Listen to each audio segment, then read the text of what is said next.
Bem, o amor ao próximo descrito na Bíblia, ele não é praticado dentro das igrejas evangélicas. Ele está só na Bíblia. Elas não conseguem viver na prática porque são hipócritas, porque elas não conseguem praticar aquilo que está na Bíblia, mas elas querem que as pessoas pratiquem. Elas querem impor para as pessoas algo que elas não conseguem viver. Vem com o Tio Fera que nós vamos analisar o tema.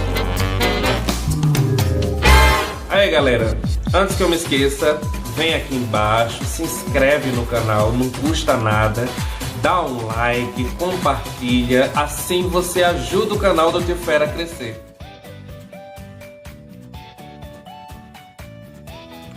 Quando eu falo da questão do amor ao próximo não está sendo praticado dentro das igrejas evangélicas, da religião evangélica, é porque justamente no início da pandemia, os crentes me viraram as costas. Exatamente. Eles me deixaram livre ou morrendo a própria sorte, digamos assim. Eu só não me ferrei porque Deus estendeu a mão para mim.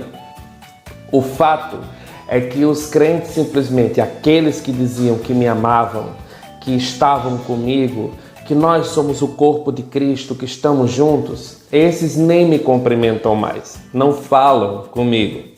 Mas não é porque eu saí apenas da igreja.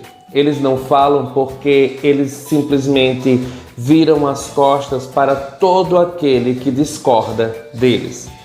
Para que você tenha o amor dos crentes, é preciso que você concorde com tudo que eles falam. É preciso que você diga amém para tudo, sem questionar. É preciso que você simplesmente abaixe a cabeça, sempre aguente humilhações, aguente gritos deles. Aí, eles amam você. Eles, na verdade, não gostam de pessoas que pensam. Eles não gostam de pessoas que questionam. Eles não gostam de pessoas que têm personalidade, porque eles não conseguem controlar essas pessoas. E os crentes são assim.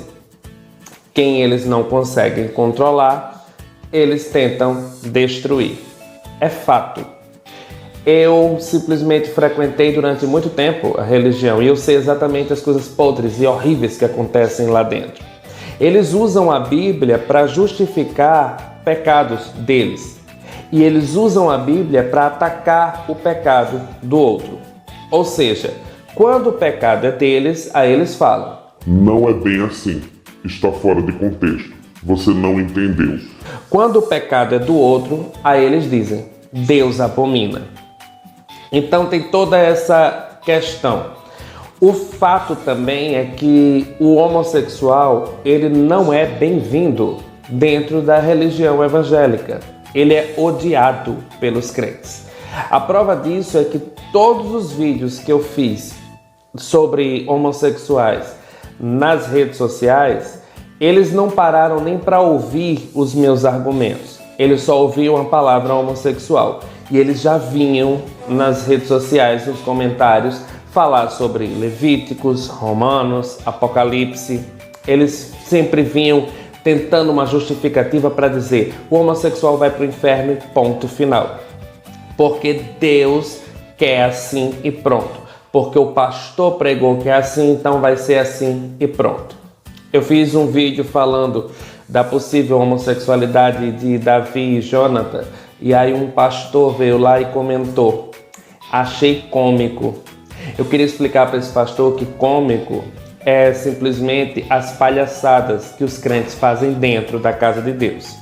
Aí a gente poderia dizer, né? Seria cômico se não fosse trágico. É bem complicado a questão. O fato também, eu estou falando muito fato porque são fatos e contra fatos não há argumentos. O que eu queria falar aqui é que justamente eles pregam sobre libertação, liberdade. Mas o gay, o homossexual, ele não tem a liberdade de ser ele mesmo. Então, o que acontece? Nós temos que reprimir a nossa sexualidade, nós não podemos nos assumir, nós não podemos ser nós mesmos, porque isso desagrada as pessoas. Então, você nasce de um jeito e você não pode ser você. E aí tem uma questão, a homossexualidade ela não sai, porque eu fiz todo tipo de tratamento que você puder imaginar e continuava sentindo desejos e atração por homens.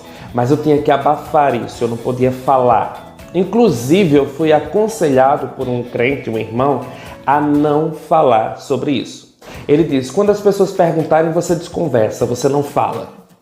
Porque aquilo que não fala, ninguém, questiona, então fica lá, abafado.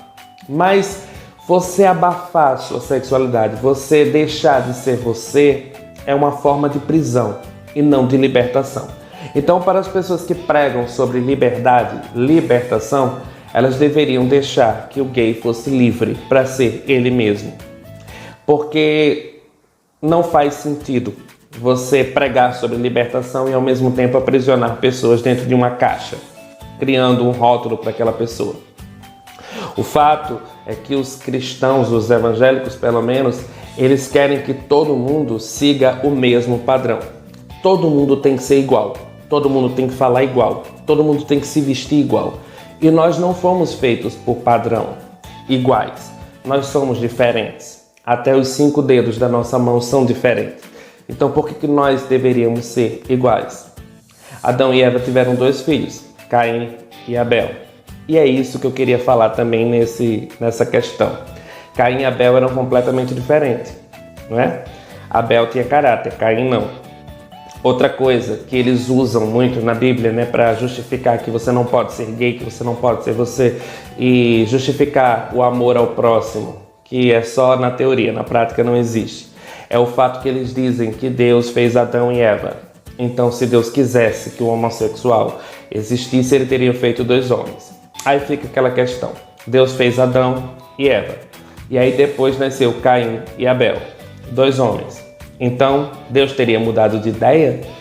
Então agora pode ser gay, porque Deus fez 2 homens. E depois de Caim e Abel, como é que faz? Quem que engravidou? Caim ou Abel?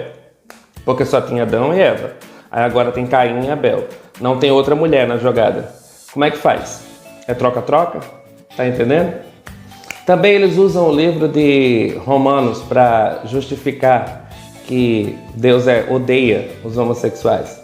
Mas o livro de Romanos, assim como as cartas de Paulo, eram escritas para a igreja. Ou seja, Paulo estava combatendo os homossexuais dentro da igreja. E não o homossexual em si, mas a hipocrisia. Porque Paulo estava falando daquele gay, sabe, que fica dentro da igreja, bancando o pai de família, abafando os seus sentimentos, criticando os outros homossexuais, enquanto ele queima a rosca dentro da casa de Deus. Olha que bacana. Paulo também falava a respeito de homens mais velhos que se deitavam com homens mais novos. Mas é porque, na verdade, Paulo estava falando sobre a pedofilia. Quando você vai no original, fala que o homem não se deitará com outro homem. Mas quando você vai olhar mesmo nas escrituras, no hebraico, está falando que o homem mais velho não se deitará com o homem mais novo. Ou seja, homens mais velhos que abusavam de crianças. Pedofilia. Paulo não está falando da homossexualidade, sim da pedofilia dentro da casa de Deus. Paulo está falando da hipocrisia.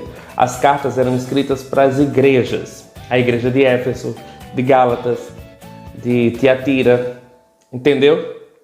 Então, gente, é isso que eu falo. Quando os crentes pegam palavras da Bíblia, distorcem para poder criticar os homossexuais, para poder condenar uma classe ao inferno. Quando Deus fala que a abominação é pregar heresia, e eles pregam, idolatria, e eles adoram pastores, adoram dinheiro, adoram até político. Quando Deus abomina várias coisas que os crentes praticam, mas isso para eles está de boa, só não pode ser gay. Então o amor ao próximo deles não existe, porque o amor ao próximo deles é simplesmente amar só quem frequenta a mesma igreja. Eles amam qualquer pessoa, menos o homossexual, porque Cristo mandou amar até os inimigos. Imagina os homossexuais. Bem, galera, esse é o vídeo, bem direto, prático e objetivo. Minha função aqui é esclarecer as coisas, para que as pessoas possam se libertar, que elas possam adquirir uma coisinha chamada senso crítico, que elas possam olhar as coisas com o pé atrás e não deixar que a religião cauterize a mente. dominando a pessoa e fazendo com que ela pense aquilo que o pastor quer que ela pense. Tenha pensamento próprio, pense com a sua cabeça. E aí sim, você conseguirá viver o verdadeiro amor ao próximo. Bem, espero que vocês tenham gostado. Beijo do Tio Fera. Fui!